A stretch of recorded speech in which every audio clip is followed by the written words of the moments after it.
Rumusnya seperti ini, bahwa kalau kita semakin dekat kepada Allah, maka Allah akan semakin sayang kepada kita, dan kalau Allah sudah sayang kepada kita, maka Allah mudahkan semua urusan kita.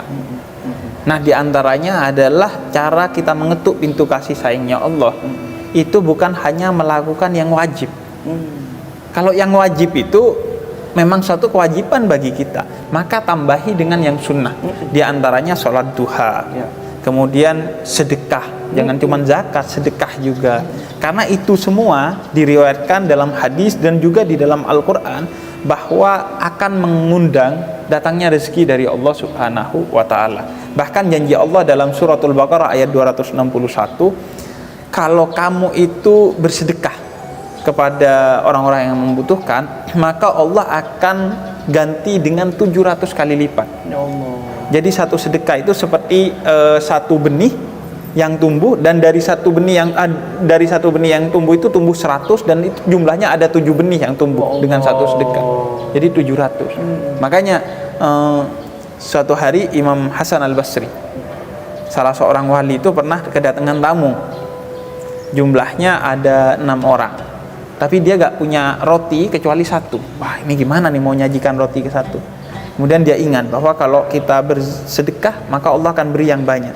Akhirnya caranya tamunya suruh nunggu, kasih minum dulu, rotinya disedekahkan ke orang.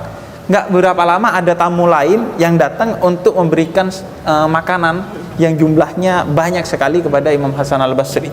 Dan akhirnya makanan yang diberikan tamunya itu akhirnya yang disajikan. Ya Allah. Karena keyakinannya langsung tuh datang. Nah, begitu juga sholat duha, kemudian begitu juga sholat-sholat sunnah yang lain. Itu adalah membuat kita semakin dekat kepada Allah, dan karena kita dekat, maka Allah kasih semua yang kita minta kepada kita. Tapi tetap dengan kesadaran bahwa yang kita minta itu kadang bukan yang terbaik untuk kita, sehingga kadang Allah ganti yang terbaik. Kadang orang ngomel-ngomel gitu kan, kok bukan ini sih padahal yang terbaik bukan itu, Allah kasih yang lebih baik bagi ini kita. Yang saya suka, ya Allah, kenapa jadi bukan dia gitu kan. Iya, makanya kadang kan dalam kekurangan itu sebenarnya ada rezeki dari Allah. Dalam kekurangan, misalnya kalau kaya, jangan-jangan kamu sombong. Kalau dikasih yang cantik, jangan-jangan kamu sombong gitu. Orang pamerin ya. Iya. Kadang tuh saya pernah mau berangkat ke satu tempat pakai pesawat, kemudian saya terlambat. Saya gampang mensyukurinya.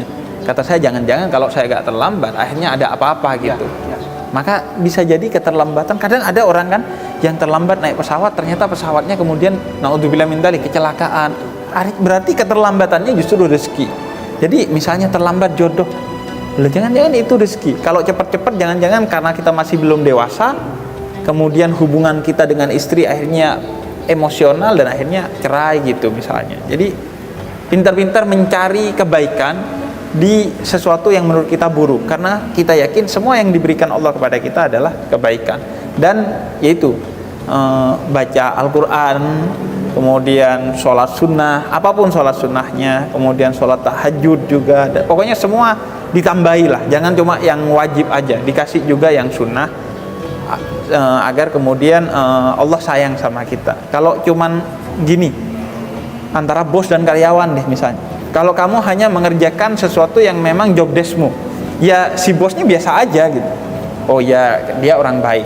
Tapi kalau kamu mengerjakan lebih, maka bos akan cinta kepada kamu. Wah, ini karyawan lebih saya rajin lagi, lebih rajin. Tambah di gajinya. Tambah gajinya. Jadi tapi begitu. Ada karyawan saya, dia rajin-rajin, nggak saya tambah-tambah gajinya. Kayaknya dia salah cari bos.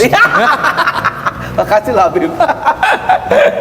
Ini tapi kalau misalnya nih kan kayak tadi kan, kalau kita lebih kerja rajin, kayak biar dapat tambahan gaji nih dari bos gitu kan, seperti kayak gitu kan.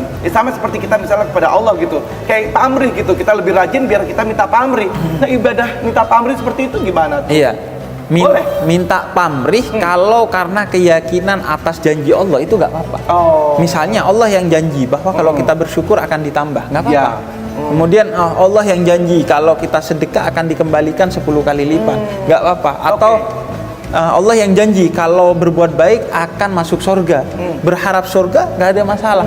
Yang penting sesuai dengan janji Allah, dan utamanya itu karena Allah. bukan karena semuanya. Ya. Kita inginnya karena Allah yang janjikan dan karena Allah. Tapi memang ayo kita belajar, ibadah itu nggak hanya sekedar nyari rezeki, nggak hanya sekedar nyari surga.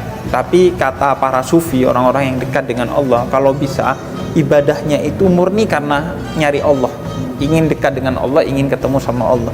Karena sebenarnya itu yang strategis.